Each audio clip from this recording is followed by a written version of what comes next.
Hey, as you can see, I'm on my channel, War Backwards is Raw, and I'm going to attempt to put my work on The Curse of Canaan by Eustace Mullins. My notes and my talk and comments about this book. Now I'm going to make this a comprehensive video, and by that I mean I'm going to put on it as much as possible.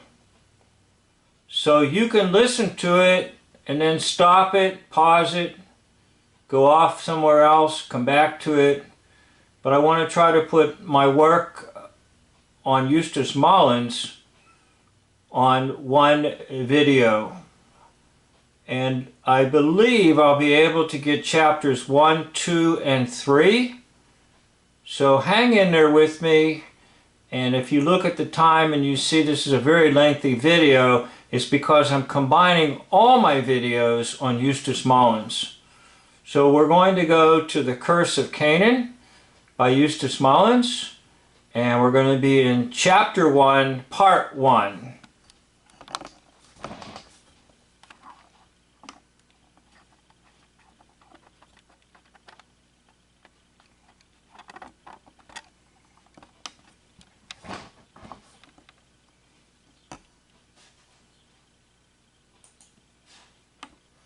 Okay, in this series of videos, I'm going to attempt to talk about a book that I picked up. I was fortunate to find this in a Goodwill store, and I think I paid only $2 for it. The Curse of Canaan, a Demonology History by Eustace Mullins. So what I'm going to try to do is talk a little bit about the contents of the book and go over it with you. I'm not going to read the book to you. So there will be some of my own interpretation in this. There will be some of my own bias, and there will be some of my own errors, perhaps. But this is an attempt to just try to bring to you the content of the book, The Curse of Canaan, a demonology of history by Eustace Mullins.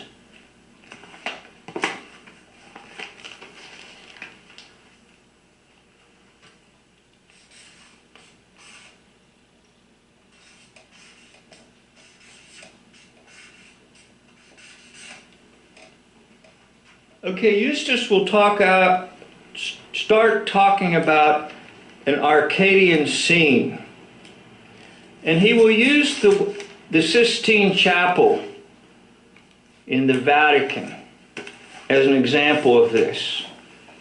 Now this is my comment. Those of you that know history has been hoaxed on us, the Sistine Chapel is probably just another Masonic hoax with the invention of a Masonic character by Michelangelo.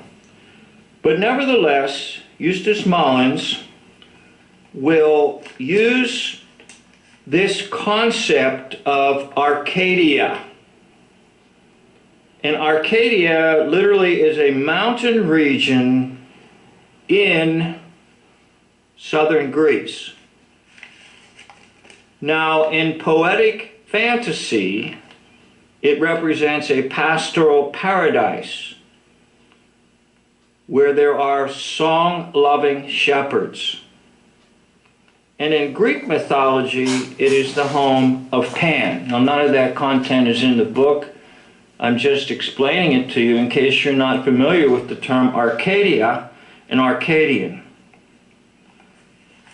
Eustace Mullins starts out trying to tell us that we're unable to recognize evil.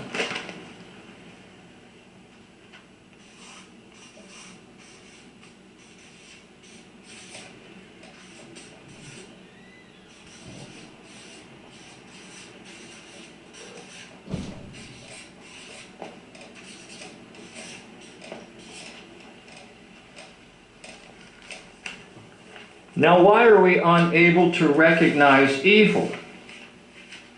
Because evil is in disguise.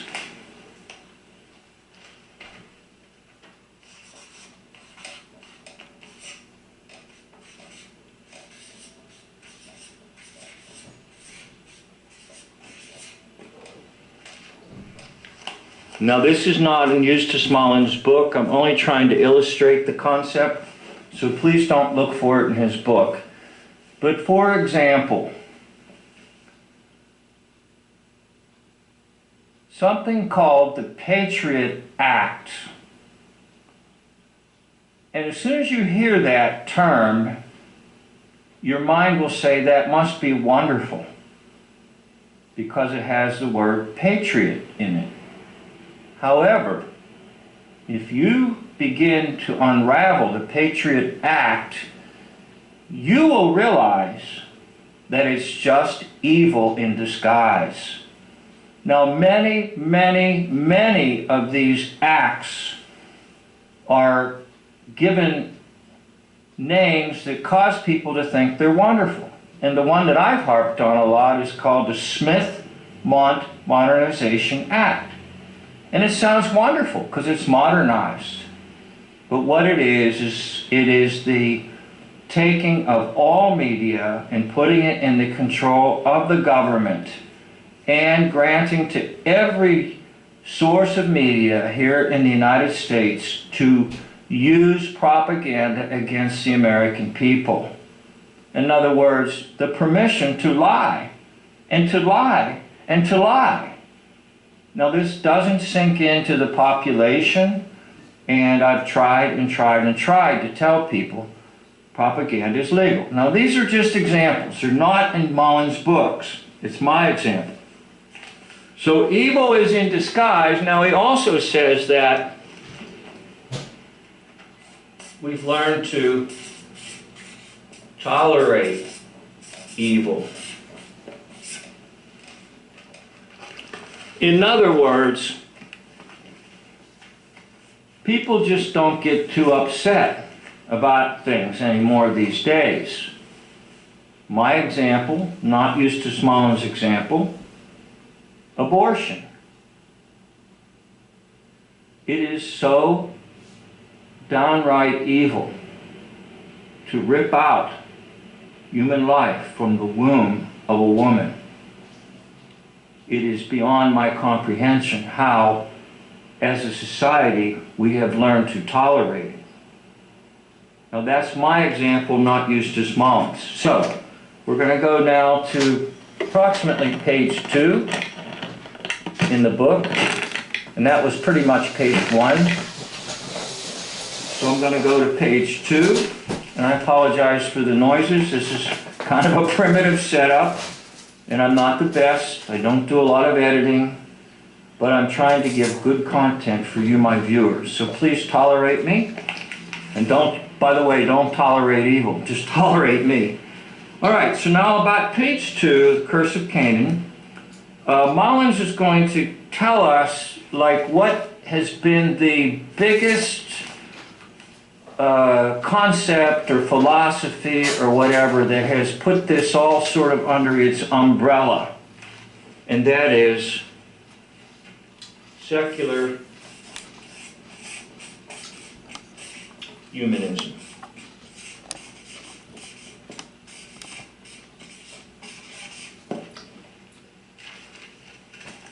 Now, if you can take the word secular and just sort of say, basically, it's the removal of God and the removal of Bible.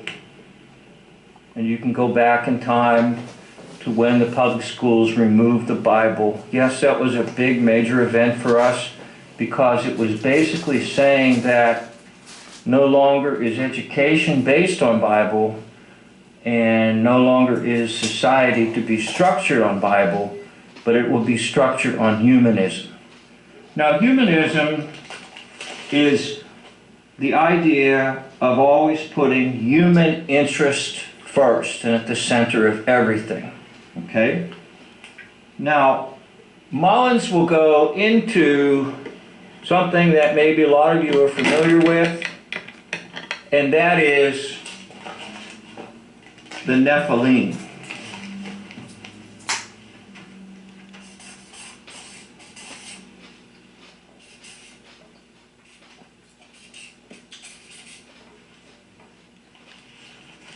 Now the Nephilim come into Bible history in Genesis chapter 6, verse 4, where the sons of God, which are demonic entities, have relations with the daughters of men. In other words, it's like a hybrid. It's like a crossbreeding between human beings and demonic entities. And out of that crossbreeding came strong men, mighty men. Now this isn't Mullins' comment, but it's mine. It all makes perfect sense to me, because if you study the mythology of Greece and Rome, you will see the products of these Nephilim, which we call mythology. But most likely what we call mythology was reality. In other words, those things that are studied under Greek mythology or Roman mythology actually did exist. Now that makes a lot of sense to me. And I was very, very confused in life about these types of things until finally I got hold of the idea of the Nephilim, or the mighty ones. Now Mullins will say that basically they're behind everything, the Nephilim. And what happens is this.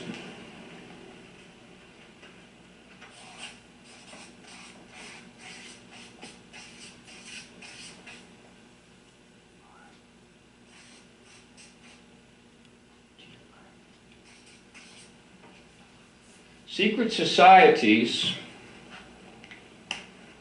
are interested in contacting demonic entities in any shape or form. And they have different branches of different expertise in contacting these demonic entities. Now that is true because secret is basically occult. And occult in the Latin is hidden. And that's why you must pledge silence, because it is all about keeping your mouth shut as to why things work out so well for you in the secret society. Now this is my comment, that basically secret societies are like prayer groups. Now I'm not trying to mock or anything prayer groups, because absolutely every individual in church needs a prayer group. But the secret societies are like reverse prayer groups. They're not praying to the one true God. They are praying to Lucifer to send his angels to get what they want. And once again, it's an exchange. The demons will give things out to people if they get certain things. And what are they going to get out of it is they disguise evil and they bring evil in the world. So yes, hidden societies, secret societies are spreading evil. And they are right in your town or city in the United States. They are right in your town or city anywhere in the world. And the largest perpetrator of this, of course, is the group that we know as the Masons and all their offshoots. So the next area we're going to go into is the flood. And God decides that basically everyone needs to be wiped out. And the ark Eustace Mullins will tell us on page 8 is the greatest engineering feat of all times. So I think I'm going to stop here right now. I got to do about page 6, and I'll try to keep these videos within a certain time frame. But once again, you've been watching and listening to some type of analysis of the Curse of Canaan, a demonology of history. Now I like the way he worded that, a demonology of history, not a history of demonology. What he's trying to tell us is if you really want to know true history, it's all about the work of demons among us and how they've deceived. And the author is Eustace Mullins, and I'm just trying to provide a basic outline of what he has said in his book, and then give you some of my thoughts and my commentary on it. So I'd like to thank you for... Okay, now we're going to go to chapter 1, part 2. Hey, you are watching The Curse of Canaan, a demonology of history by Eustace Mullins, and this video is chapter 1, part 2. Now let's just review quickly from the first video. We talked about the usage of the word Arcadian, which is kind of a pastoral setting that's really quaint and nice. And Mullins suggests that most of us dwell in an Arcadian type setting, and we're unable to recognize evil.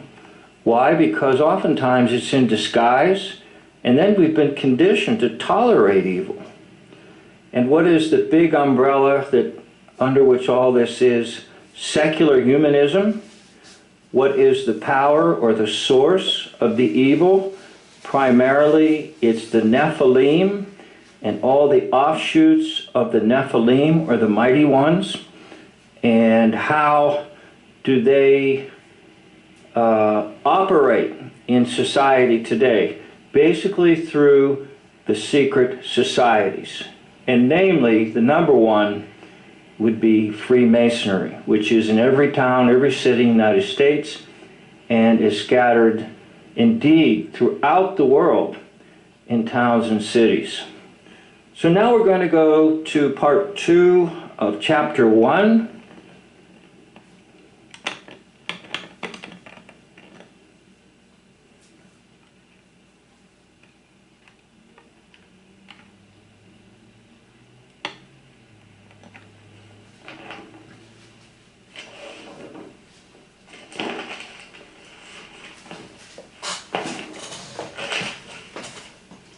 Now, he does talk about the flood, and that after the flood, there is a sin by Ham. But he actually will talk a little bit about a sin on the ark by Ham, which, as far as I know, is not in biblical record.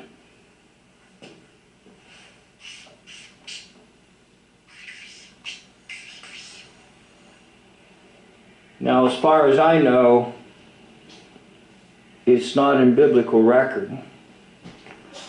But he cites that there was additional sin by Ham on the ark. Now, what will happen is after the ark settles in, there will be a curse pronounced upon Ham's son, who is Canaan.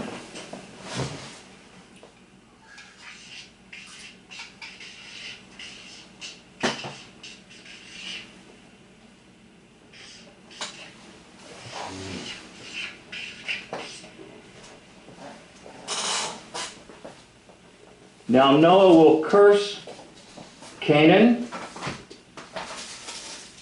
because of the evil that was committed through Ham by his son Canaan. Now that's the title of this book, The Curse of Canaan, and Mullins pretty much summarizes it and says that's what's been happening for the last 3,000 years. So he's probably taking a very young view of the earth and of humankind. which I would agree with. One time I wasn't in that particular viewpoint, but I think I am right now. Now, Mullins will borrow from extra-biblical sources and other documents of history, which is good because he's trying to fill in the gaps. Now, where it becomes a little questionable is, can we rely upon these extra-biblical sources? And he will say that there was more to the sin of Canaan and Ham than just uncovering the nakedness of Noah. And he will cite that it is possible that Canaan indulged in unnatural relations with his grandfather. Now that's questionable, and Mullins is to be commended for filling in gaps. It's just as you read Mullins, you have to realize that where he fills in the gaps, you may want to have some question marks. Now I want to read to you a quote by Mullins, which I feel deserves to be read. I'm avoiding reading to you because, first of all, it will put you to sleep, and secondly, nobody will want to watch if I just simply read the book to you. But here's what he says on page 8. The curse of Canaan was extended to the land which was named after him, land of Canaan. The Canaanites themselves, the people of the land, became the greatest curse upon humanity, and so they remain today. Not only did they originate the practices of demon worship, occult rites, child sacrifice, and cannibalism, but they also went abroad. They brought these obscene practices into every land which they entered. Not only did they bring their demonic cult to Egypt, but also known by their latter name, the Phoenicians, as they were called after 1200 BC. They became demonizers of civilization through successive epochs, being known as medieval history as the Venetians, who destroyed the great Byzantine Christian civilization, and later as the black nobility, which infiltrated the nations of Europe and gradually assumed power through trickery, revolution, and financial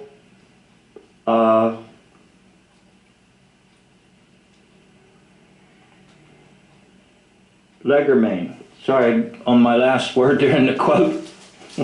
Anyhow, you got the idea that they definitely went out and spread their evil. Now we've got to go from Ham down the line to some other individuals, and one of which is of great notation here. From Ham to Cush, and from Cush to Nimrod.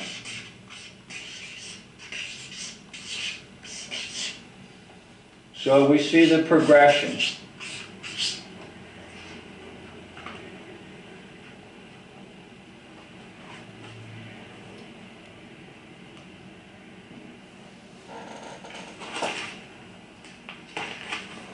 Now Ham supposedly stole the garments that covered Adam and Eve. Now once again, Mullins is borrowing on extra biblical sources outside the Bible. Are they correct? I'm not going to say for sure they are, and I'm not going to deny that they're correct. Not correct.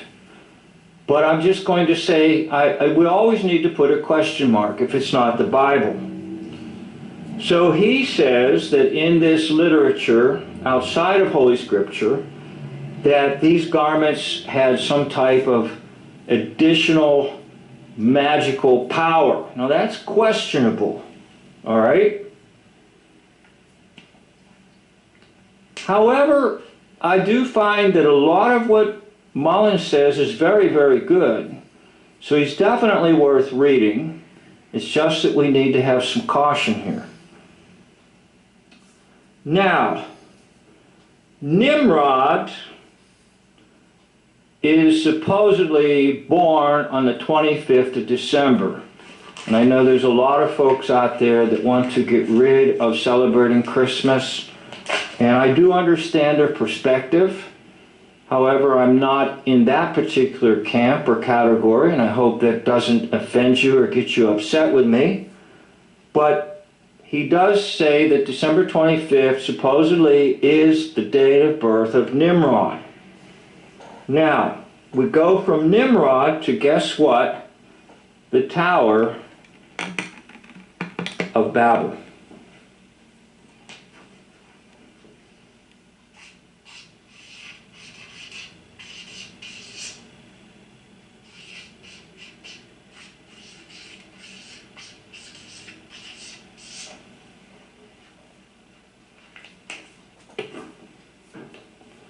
Okay, at the Tower of Babel, Nimrod is at his height. In other words, he has organized humanity to rebel against God. And I'm not too certain of all the meaning of the tower. It is assumed it was a ziggurat, and the higher up you go, the more you got in touch with the powers of evil. Mullins will point out that X is the symbol for Nimrod. Now, I just did some videos on I Loathe Lucy, and in particular when she has this dream that she's in Kildonan and investigating her Scottish ancestry. And they do sword dancing. Now they take the sheath and the sword and form the letter X and put it on the ground and dance around it. Now, I just talked about it in numerology as the number 6, which is true in simple numerology. But, according to Mullins, X is a symbol for Nimrod. And he also mentions when you've seen those shortened versions of Xmas, not Christmas, he says that's basically a reference to Nimrod, not Christ. Now, Nimrod is the first man to rule the earth, according to Mullins. Now, I would place in that category, he's the first representative of Antichrist.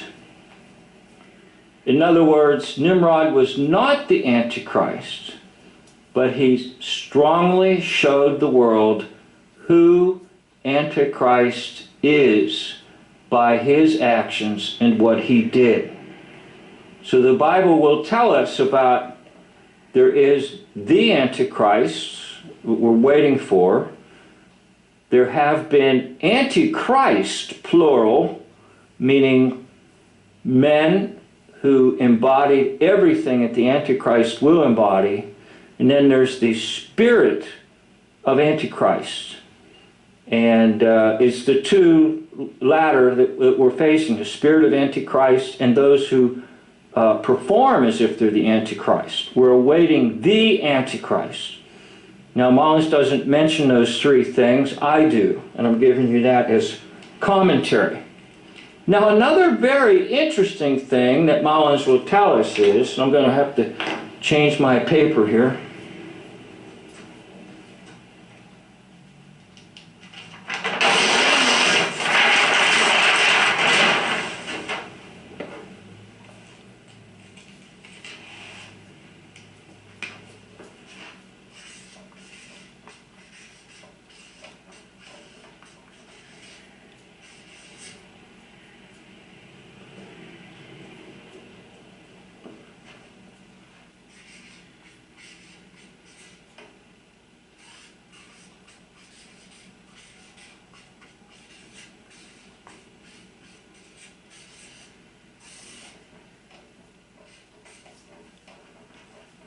Very interesting.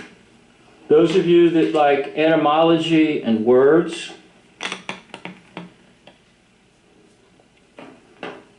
you take the word Canaan,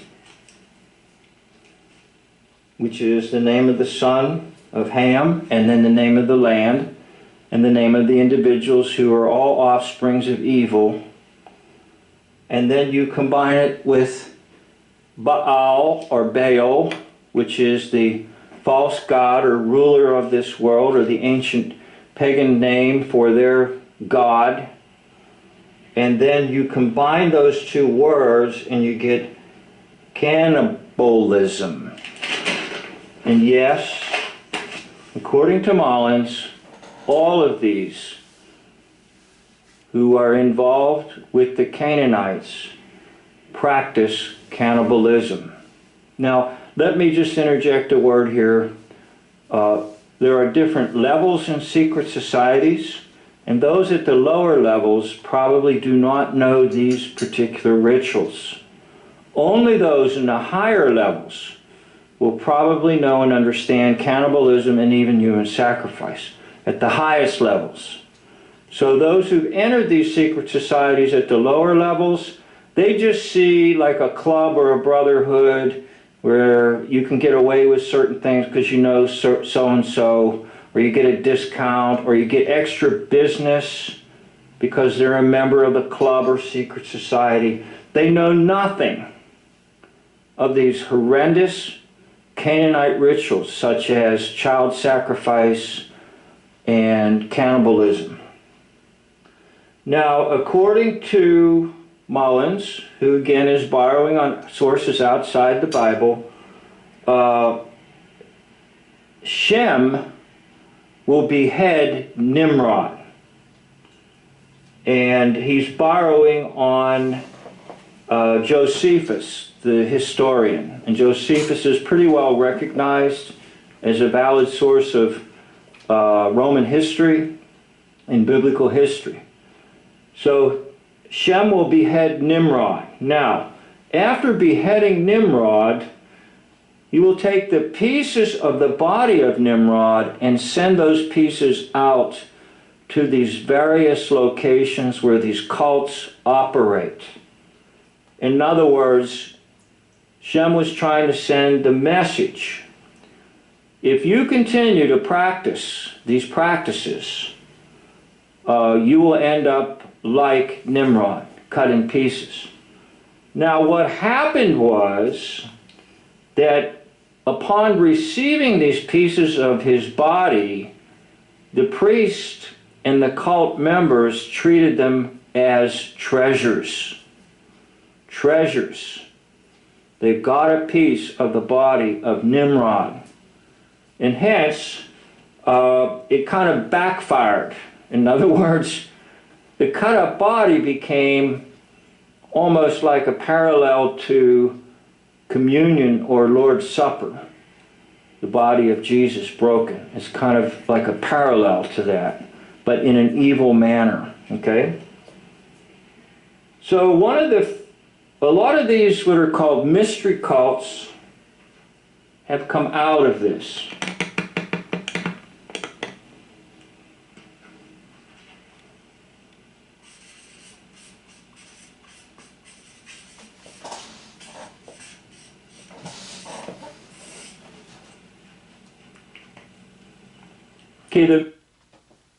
I'm recording over my recordings and listening to my own lecture series on The Curse of Canaan by Eustace Mullins. And at that point in the presentation, I talked about the cutting up of the body of Nimrod and the pieces being distributed as a warning. And yet what they did was they took the pieces and used them as sacred rites. Now, I did a lot of work on flagpoles. And at first in my work, I centered on the actual usage of flagpoles for radio antenna, either to receive or to send. radio waves. And indeed, those metal poles have that function. But I made a discovery, and the discovery was this. When people salute the flag, they are saluting the pole, not the flag. The flag's irrelevant. And the pole is a phallic symbol of the shaft of Nimrod. And that's why atop of every flagpole there's a ball shape. And those ball shapes are coming down, and they're putting up some devices that are being used for electronic means to replace the top. But the old flagpoles always had a ball at the top. And no one could ever give me any answer on that, why that's up there. There's some nonsense about that's the place you hide your ammunition in case the enemy attacks, some stupid thing. But I'm going to tell you now, I figured it out. It's the shaft of Nimrod, the phallic symbol. And the ball at the top tells you he was Baal, Baal, Baal, the god of this world, who ruled this world and still does. But Nimrod was the closest thing we have to the physical Antichrist. So anyhow, I figured that out, and I thought I'd interject it here. And if you want, you can put in the search part of my channels, flagpoles, and you'll see I have a lot of videos on them and struggled with them, but that's my final conclusion. Yes, they are used for electronic purposes, but they're also used in worship. It is the symbol of Nimrod, and the shaft of Nimrod, the phallic symbol. It is worshipped. Back to the lecture. Cults find their origin in Nimrod. All of them. And one of the ones that appears in biblical times, pre-biblical times, one of the cults that bothered the early church were called Gnostics.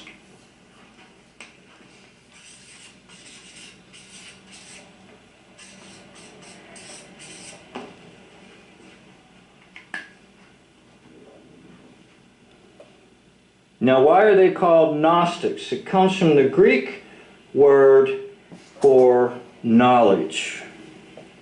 So a Gnostic is someone who has knowledge. They are the knowing ones. And that's what all secret societies are based on. That's what all occult activity is based on, secret knowledge. You have to be initiated. You have to make yourself willing to be part of the cult or the society. Now, Mullins will tell us that there has been a war against the descendants of Shem ever since this day. The descendants of Ham, or the descendants of Canaan, have been extremely angered at the descendants of Shem, because first of all, Shem is the godly line, and the ungodly line comes through the descendants of Ham and Canaan. And the descendants of Canaan have sought to eliminate the descendants of Shem. In other words, genocide, mass murder. You won't find this in the educational system, Mullins makes note.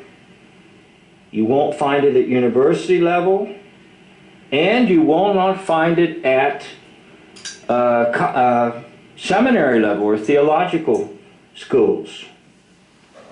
So there's always been a war against the godly line. Now, that's easy to see in Genesis. There's two lines, the godly and the ungodly. Very easy to see.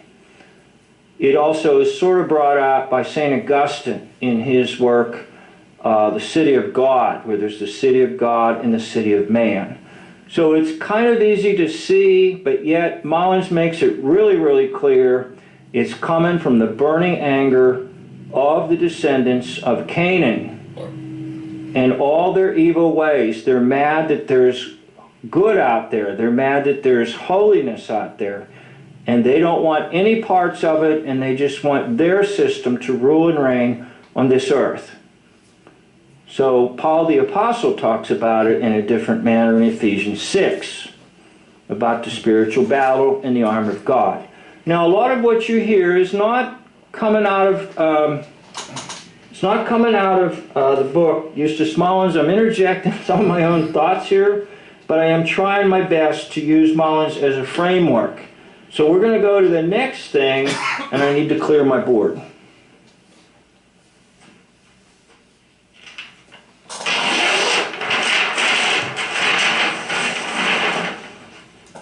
Okay, we're going to talk about what's called the will of Canaan.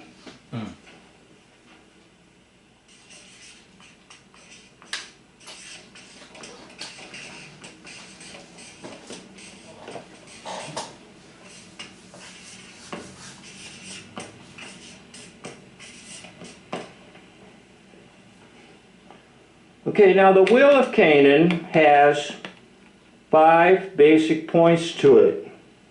And this is kind of the document for the Canaanites. We might say this is the document for all evildoers. So if you make the world into 2 groups of people, evildoers and good doers, or unbelievers who love and serve Satan versus believers who love and serve Christ.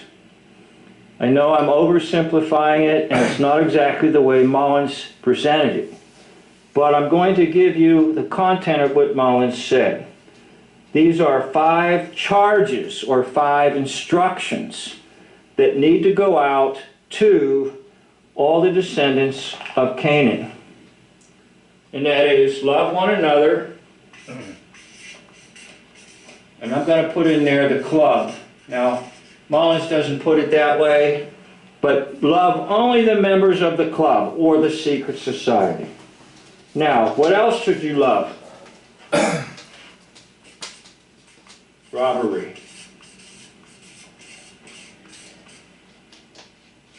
Theft. Stealing. And basically, the entire monetary system that we know, taxes and everything, is basically just theft. Sorry to tell you. I know you're a believer that your tax dollars help repair the roads and all that, and it is just a very, very slight amount of truth there, but for the most part, we're all being openly robbed. And how much are we being robbed? At least 1/3 of your life's earnings. All right, what's the next thing you love? Is lewdness.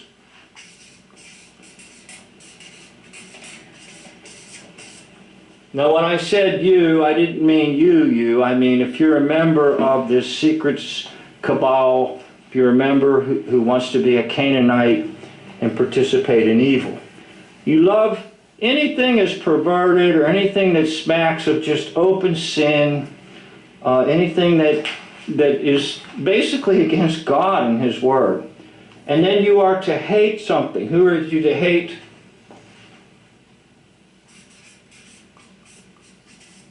Hate your masters. Hate the people who really want life to be fair and good for everyone. In other words, hate the teacher that insists on the rules in the school. Hate the one who insists on you obeying things so that everything is fair for everyone. Hate your masters. Now, included in that would be the brothers. There were Shem, Ham, and Japheth. So hate Japheth and hate Shem. So if we're going to look at it, just hate your brothers, because the brothers were to be ruling over Ham and his descendants. And then the last thing is, do not speak truth.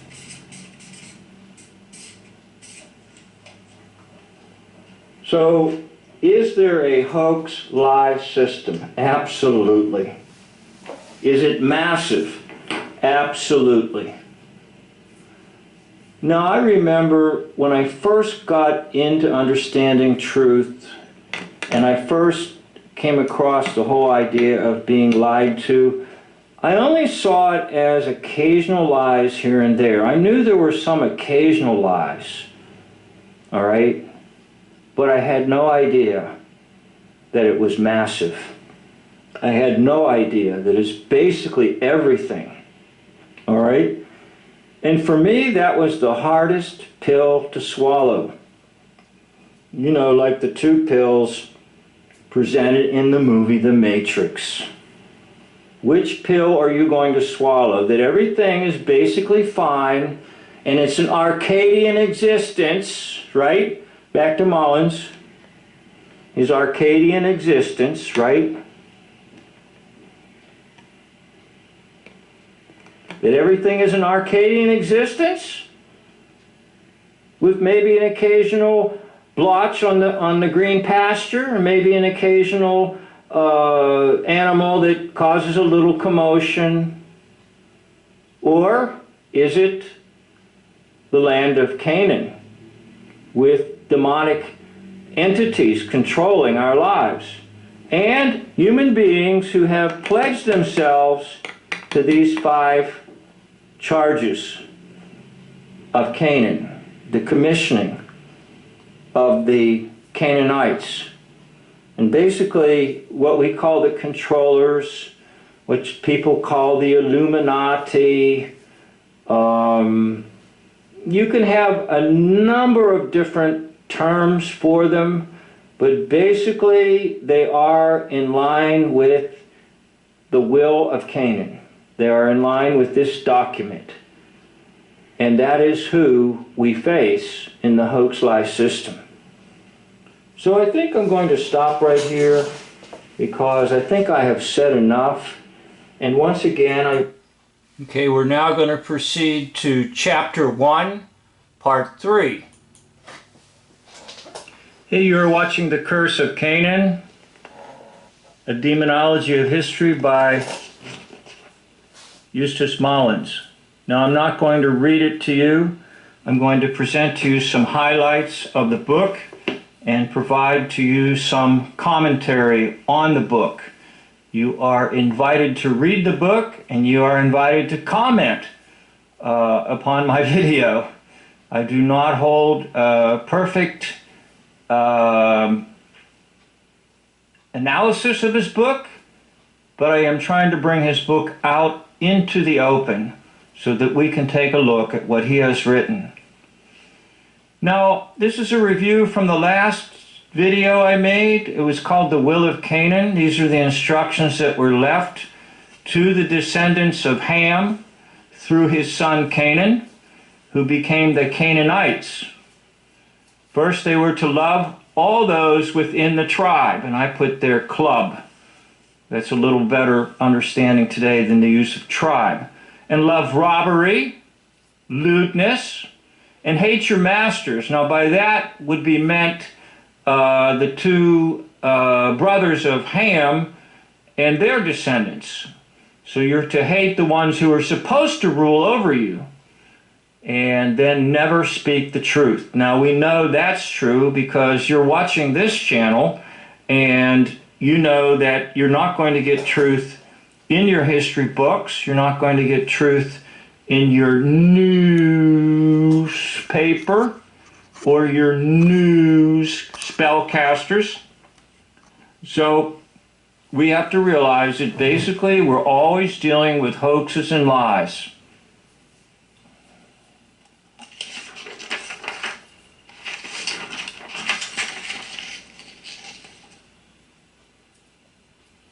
Okay, the will of Canaan will become the blueprint or the instruction guide or instruction manual for the descendants of Canaan. And the will of Canaan those 5 points I made will be enforced in the land of Canaan. And then those instructions will go out all over the world as commerce spreads, as populations spread, and so forth. So what happened? Well, there was a big, we'll use the word, mistake made. And what was the mistake? Well, basically, the mistake was to not kill off the heirs and descendants of Ham and Canaan.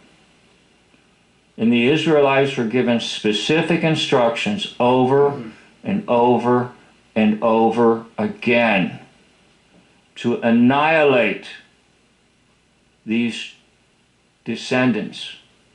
Now I'm going to pause right here and interject some commentary. I know one of the hardest, most difficult things for some folks is when they read the Old Testament, they will clearly read in Scripture that God has instructed the Israelites to annihilate the people of the land. Now, many people cannot handle this, and they then turn to the idea that the God of the Old Testament was evil and cruel, and then the God of the New Testament is nice and good. And they make a false dichotomy, and then they turn the true faith into a mystery religion. But the truth of the matter is this: the evil that came through Canaan was so great and so horrendous and filled with such abominations that a holy God had only one instruction: take them out. Now, because they did not follow this instruction, the will of Canaan is everywhere. Now, that would be what folks call the New World Order. It's along the same lines. They're just different terminologies that are used for the same thing. Practitioners of the New World Order practice essentially the same things that were listed in those 5 things of the will of Canaan. So as history progressed, and as the population grew, and as people expanded beyond the regions of Canaan, the evil spread. And how far did it spread? Throughout the whole world. Now we know this is possible because God destroyed the whole world with the flood of Noahic times. In other words, God saw no hope for anyone except Noah and his descendants, a righteous line. So we do know that it is possible for evil to spread to the entire world. And that's what we're looking at today. Okay, now we're still in chapter 1, and I put the chapters up ahead there. The numbers in the right corner are just my numbers about my notes, so I don't get mixed up as I'm trying to bring them to you.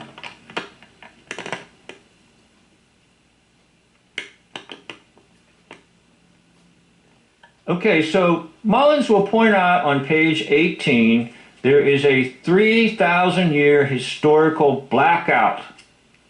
Now what does he mean by that? Well, what he means is no one is bringing out this intense battle with evil as clearly as he is pointing it out in his book. Now you might want to disagree, but I'm going to hang in there with Mullins and say, you know what, I think he's right. Nobody wants to go this far with placing the blame where it needs to be placed in the Bible on the conquest of the land and the failure of the Israelites to do properly as God instructed. So I know everybody, not everybody, but there's a lot of folks out there that are pro-Israel, and that's a whole nother video. But if you even just stop and think about what Mullins is saying, even if you believe that that's a genuine Israel, which it's not, Mullins is trying to tell you that the original Israelites failed God, big time. So here's some scriptures. I won't read them. You can look them up. You can freeze this if you want and look them up. Joshua 17:13, Numbers 33, 52 to 56, and the end result of not heeding God's commands. The Canaanites live freely among the children of Israel. The children of Israel then will what? Do evil in the sight of the Lord. Judges 4, 1, 2.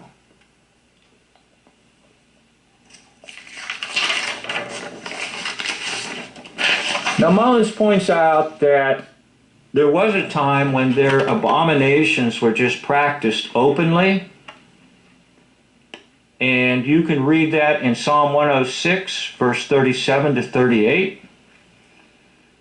He points out the prohibition against intermarrying, and that we see that in Jacob, in Genesis 28:1. Then he points out the prohibition against mingling, against getting to know these folks who practice these abominations. And why is that so? Because when an individual begins to see how witchcraft can bring results in people's lives, they want a part of it. And by the way, witchcraft is presented in the name of Christianity. That's another video. That's another subject. But that's why you don't mingle. Now, please hear me out. I'm not saying that you can't witness. I'm not saying that you can't show love. But you don't mingle. You don't get involved in their practices. You don't accept their ways as good ways because they're evil. So what will happen is this. Those people that practice these things become a terror. And this is my notation there, Jeremiah 24:9. They are the true terrorists.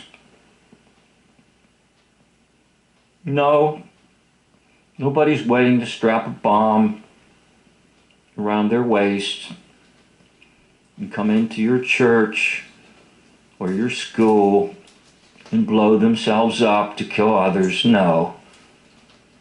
That's not the terror that we're talking about. We're talking about the terror of lies coming at you full force, and you wanting to believe them. Now I say that because I know that. I believed almost all the lies at one time. Now I believe none of them. But you see, they are the terrorists. And their terrorism is not bullets and bombs. It's lies, hoaxes. And it's getting you to do things that will harm yourself or harm others. All right, so let's go on to the next page. Again, we're still in chapter 1 of Mullins' book. And at this rate, I'll probably have about 40 videos. But that's okay. It's good stuff, and it's provocative. So I hope that this brings about some serious thought in your life. Now, again, he points out in the Bible there are to be no covenants with the Canaanites. Now, Mullins doesn't say this, but I'm going to say this. This is the basis of the hoax system, of your phony driver's license with your name in capital letters. Your name in capital letters on everything that you think you own. But in all honesty, it becomes a covenant with the system of evil. Now, there are those out there that try to tell you don't contract. And I know what they're saying. And probably, technically, they're correct. But what I'm going to tell you is this: you're not going to win. Because the devil does rule this world. And if you get stopped for speeding, and you think that after the officer handed you a ticket, you're not going to contract, you are going to get yourself fine after fine after fine smacked on you, or your corpse with the oration, and you will probably regret ever trying that nonsense. All right? So why do I take that position instead of the others? Because I'm trying to save you from a lot of nonsense and heartache and heartbreak. And here's why. Jesus said, render to Caesar what belongs to Caesar. In other words, yeah, it's a scam. Caesar was a scam. Yeah, Caesar scammed the people with his taxes. But you're helpless in this world because the devil rules this world. But then he says, render unto God what belongs to God. And you know what belongs to God? Your body, your soul, and your spirit. So, yeah, pay the man. That's right. It hurts. But never give to the man or the system your body, soul, and spirit, because they belong to God. So Mullins points out that the United Nations is part of this covenant with Canaanites, and I put United Nations scam. Mullins doesn't use the word scam. I did. Then he talks about, again, how they were to destroy the groves and the shrines and everything associated with these abominations. And guess what? They didn't. So Israel failed. Now that's why we have the world we have right now. And let me say something about this destroying the groves and the shrines. Whenever you're in a town or city in the United States, somewhere, perhaps in the heart of the town or the city, you're going to find some groves and shrines. Oh, I know. We call them a memorial to, and then they'll list all the different wars and things like that. What do you think they are? They're groves and shrines to a hoax system. Yes, war is a hoax. And I've got a whole bunch of information on that. War Backwards is Raw channel. But there have been times when I'm in a small town or city, I will stop at one of these things that were built by the Masons, and I will look at it, and I will see evil. In fact, I will actually sometimes pray over them, rebuking the powers of evil that exist in these groves and shrines.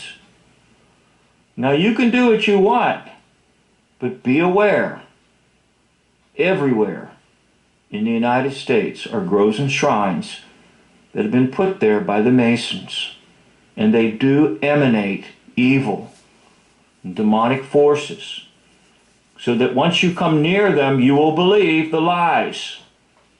All right, so that's my commentary, and he reminds us that the modern age that we now live in is a result of the failure of God's people to do what they were supposed to do. And in all honesty, throughout the whole Old Testament, it is this same struggle. And in all honesty, by the end of the Old Testament, it was never achieved. God's people again and again and again fell into sin, open rebellion, worship of false god, abominations. Now, the old covenant failed. So therefore, all the answers come in the new covenant. Now, Mullins isn't going quite in the direction I just took you, and I kind of use Mullins as a takeoff for some of my commentary, but I do want to try to stick to the basis of Mullins' book, and I'm still working through chapter 1. Thank you for watching this, and I encourage you to read the book, and if you are reading it, please leave some commentary too. Thank you. Okay, so now we are ready to go to chapter 1, part number 4. The Curse of Canaan by Eustace Mullins, chapter 1, part 4. You are joining a presentation of the content of The Curse of Canaan, a demonology of history by Eustace Mullins. And I hope to complete chapter 1 in this video.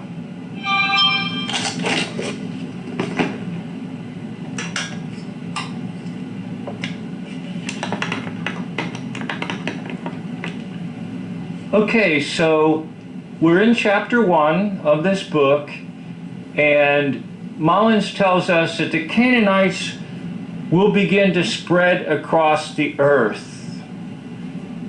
He also brings up the fact that in the Bible, in the New Testament, in the Gospel of Matthew, Jesus encounters a woman who's a Canaanite woman. And he refers to her as a dog. And remember, her response back was, "But even the dogs eat the scraps from the master's table." And so Jesus then works the healing in the life of that woman that was called a dog. I think Mullins brings out a pretty good point here in that even the Lord Jesus Christ used this terminology to talk about the Canaanites. So, was Jesus aware of these evil practices? Obviously, yes. And was Jesus compassionate even upon a descendant of Canaan? Absolutely, yes. Keep in mind that I try to give you content from Eustace Mullins, but I also add a little bit of my own commentary. Now, Mullins will tell us that the chief god of the land of the Canaanites is Baal, B-A-A-L. Now, my footnote on that is anytime you see something in hoax history related to a Baal, B-A-L-L, it's a reference to Baal. For example, Lucille Baal.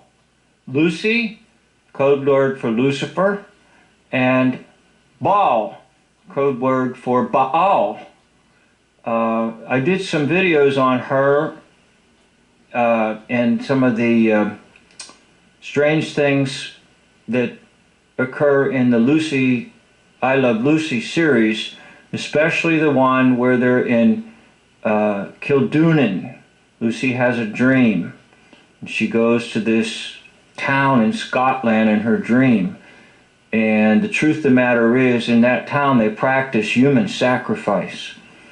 So, although a lot of the Lucy, I Love Lucy shows are funny, underneath and underlying is the Canaanite religion of human sacrifice. So you can check that out. on one of my channels. I think it's Real versus R-E-A-L or R-E-E-L. But anyhow, I have lots of channels and I get mixed up where my videos are. So the image that is presented of Baal, the physical image, he says, is of three heads, of a cat, a man, and a toad. Now, I never knew that. Of course, the worship of Baal involves ceremonies. And one of the biggest ceremonies that they have, of course, is human sacrifice.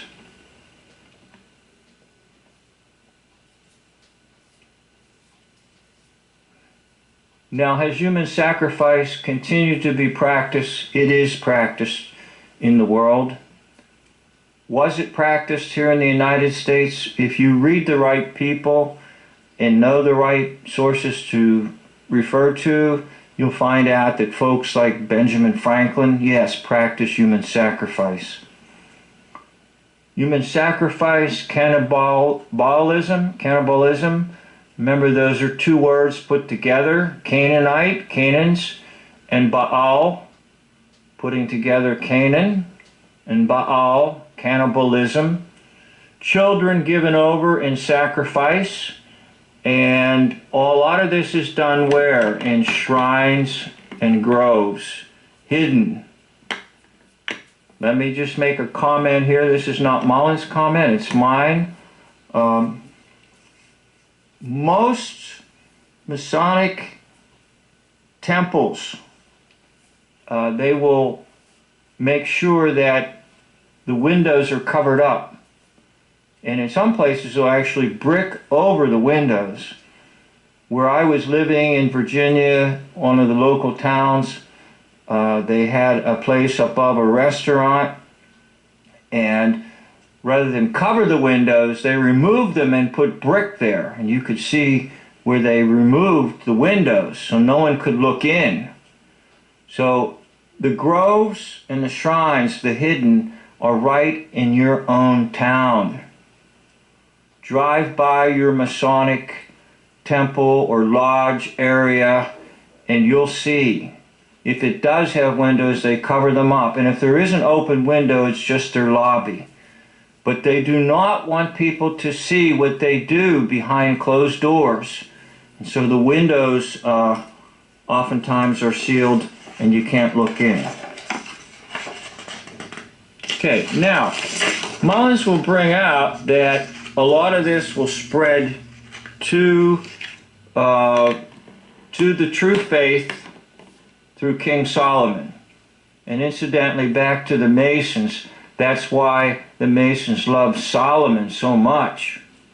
Because although Solomon was given the title like the wisest man on earth because of his wisdom, he later became abominable, an abomination in the eyes of God, because he compromised the true faith and he reinstituted these dreadful practices of the Canaanites. In fact, I heard one Bible scholar or commentator even question whether King Solomon would be in heaven because of the terrible desecration that he brought to the nation by reinstituting the practices of the Canaanites. Now, two of the most terrible practices that Mullins will point out are the fire of Moloch, where children are literally thrown into the fire as a sacrifice, and then what's called foundation sacrifice. And that is that when a house is built, they will sacrifice a child and they will leave the body embedded in the structure somewhere, somehow, some way.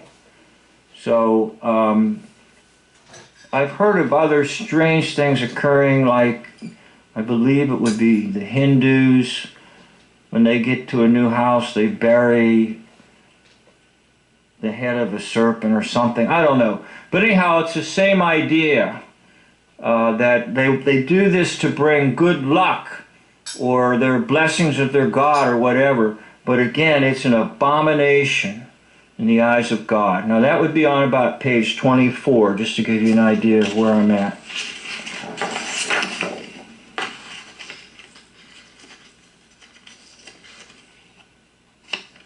Okay, so what's going to happen next is that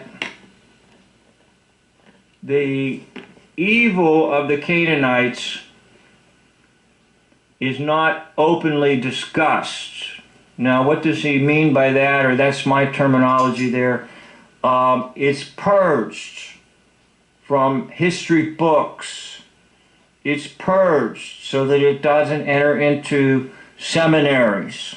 Okay, it's purged. You don't see hardly any trace of it in the educational system, K through 12, or even university level or graduate level. It is very, very hidden and buried. Now, what makes matters worse is that about 1200 BC, before Christ, using the old system of computation of time, the Canaanites disappear. Why? Now, Mullins brings this out over and over again because they just simply changed their name. They will become Phoenicians. And that word Phoenician is derived from the Greek word for purple, because they get a monopoly on the color purple. This may bring about a new insight in our search for truth about the usage of purple in the hoax-lie system. Okay, so the Canaanites now are the Phoenicians in history about 1200 BC. Now, they were preparing for this in history by fleeing to the city of Carthage. And he cites this about 900 BC. And the Carthaginians will go to war with the Greeks, and they will survive. However, they will not survive the Roman pillage of Carthage and the destruction of everything there. In fact, I think he says in the city of Carthage, the Romans sowed salt so that it would just sort of like be like an acid or something, eat away at everything, and nobody will even know that there was anything there. And he did say that basically those who are interested in Carthage and the history and all that, they can't find any remnants of it anywhere. Now, Mullins will never ever let us forget that history, the true history, okay, not the hoax history, but the true history that we're all faced with is two diametrically opposed tides of history. And that is the Shemites, which become the Semites. Just drop the H. And the Canaanites, who are the true anti-Semites. Now this really throws a curveball at me, okay? Because it's oftentimes associated with the Jewish folks, that people are accused of being anti-Semite. But it's the opposite, because Semite is basically Shemite. So the true anti-Semites are the Canaanites and all the descendants of Ham through Canaan, and all the evil ways that they have done. So this terminology that's used very, very frequently of accusation about being an anti-Semite has been reversed. The true anti-Semites, according to Mullins, are the Canaanites.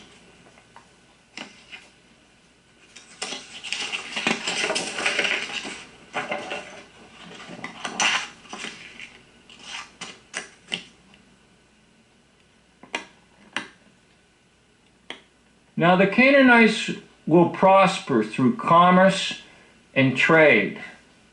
And once again, Eustace Mullins reminds us that they are true to the will of Canaan. And it's those 5 points that I brought out to you in previous videos, whereby they are committed to lewdness, robbery, trickery, and never speaking the truth.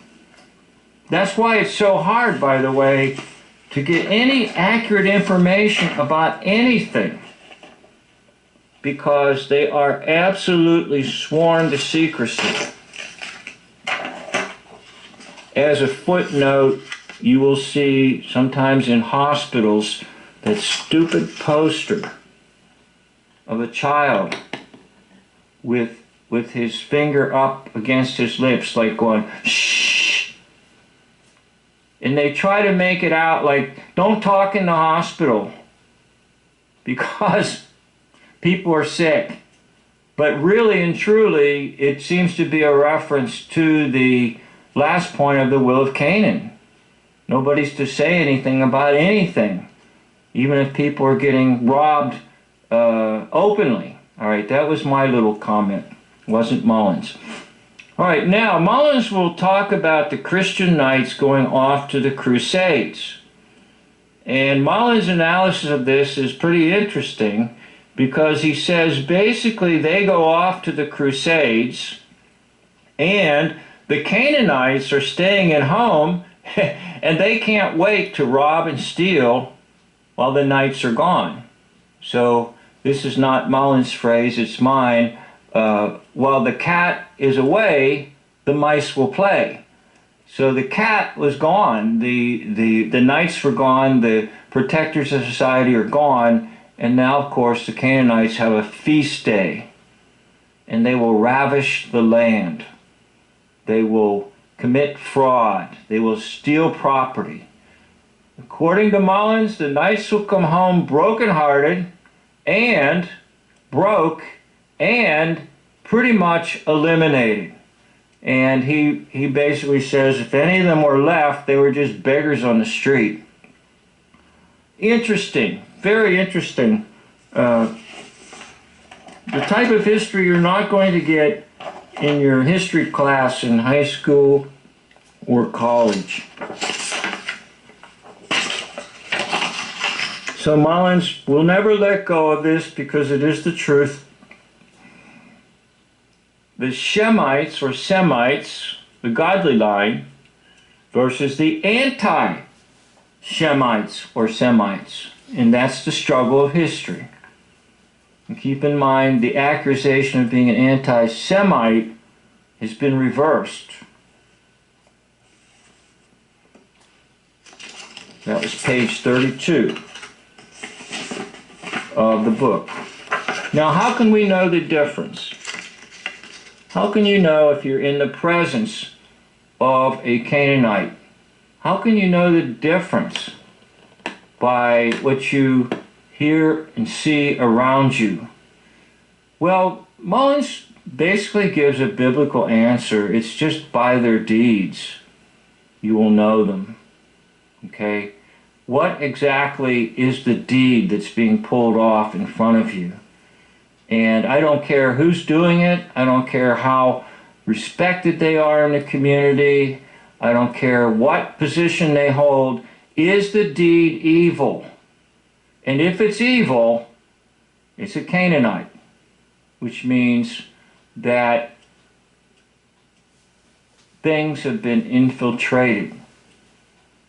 Politics completely infiltrated.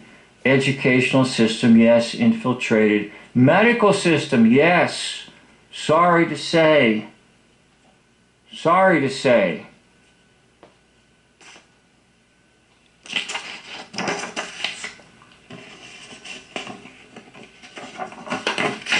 and Mullins will kind of express this concept that I think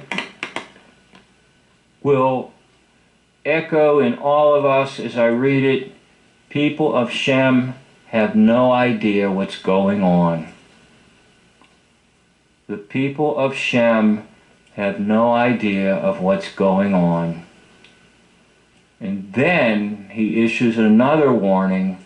Remember, the goal of the Canaanites is extermination. Genocide is real. And I have seen plenty of evidence of it within the last year and a half here.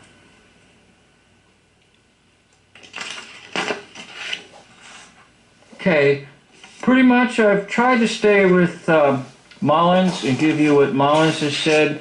Now I just want to give you just a couple little blurbs of my objections to some things that Mullins has written. Now my first objection is when he talks about the pyramids. Now Mullins comes up with, you know, who built these pyramids and all that in ancient times, and I'm going to just flat right out and say that's hogwash. Now, you don't have to accept this. In fact, any of my videos, anything I say, no one has to accept anything. I'm only trying to do my best to give accurate information.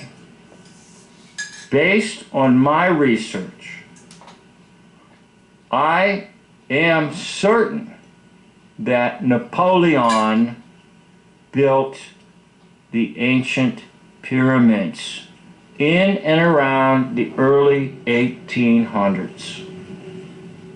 And furthermore, they were basically built by the British because Sir Robert Peel plays Napoleon.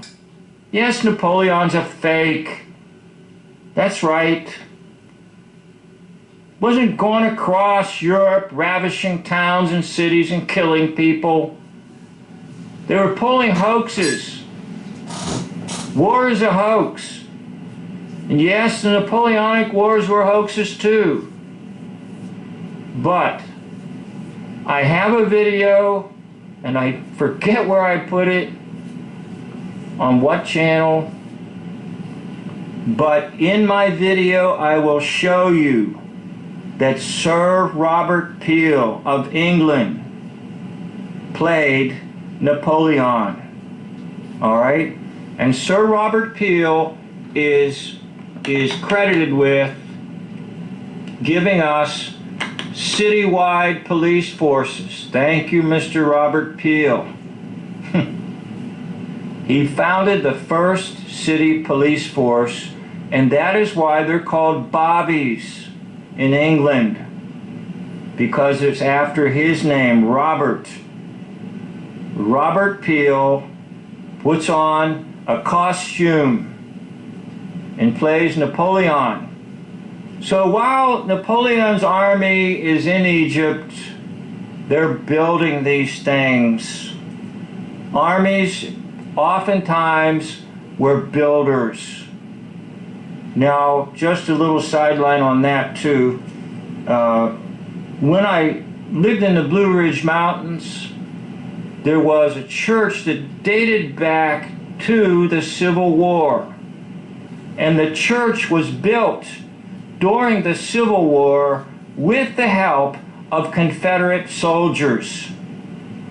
So what are they doing building a church?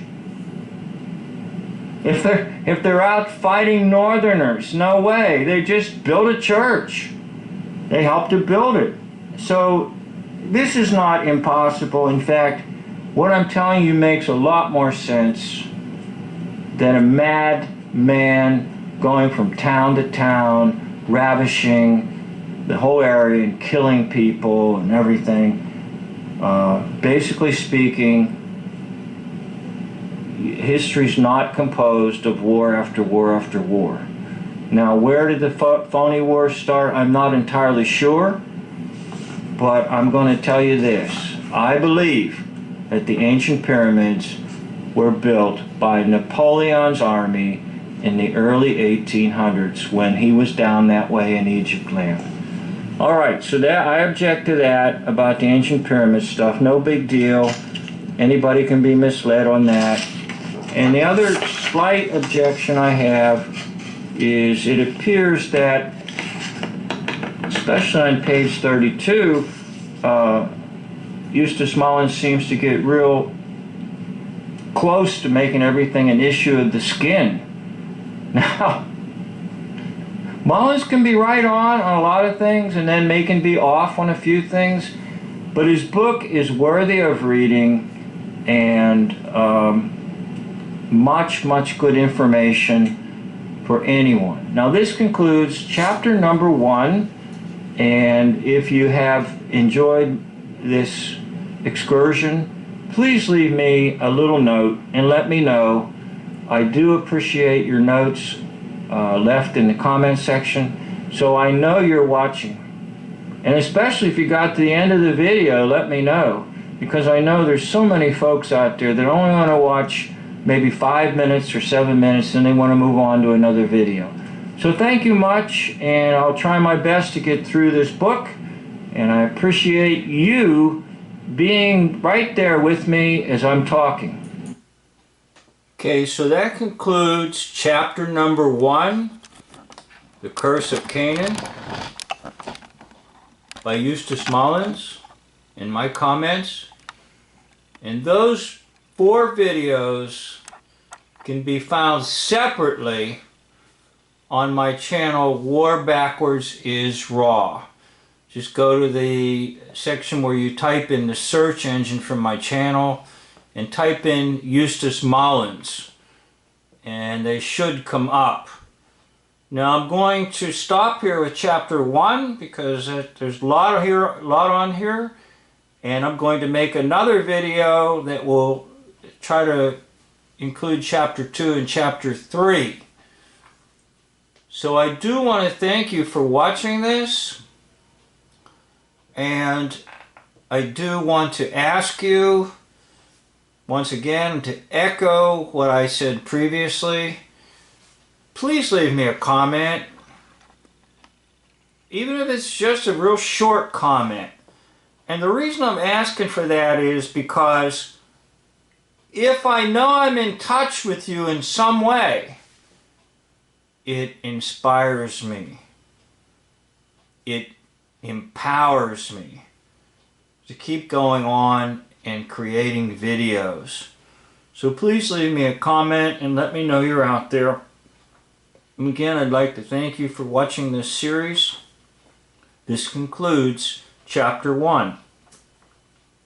End of videos.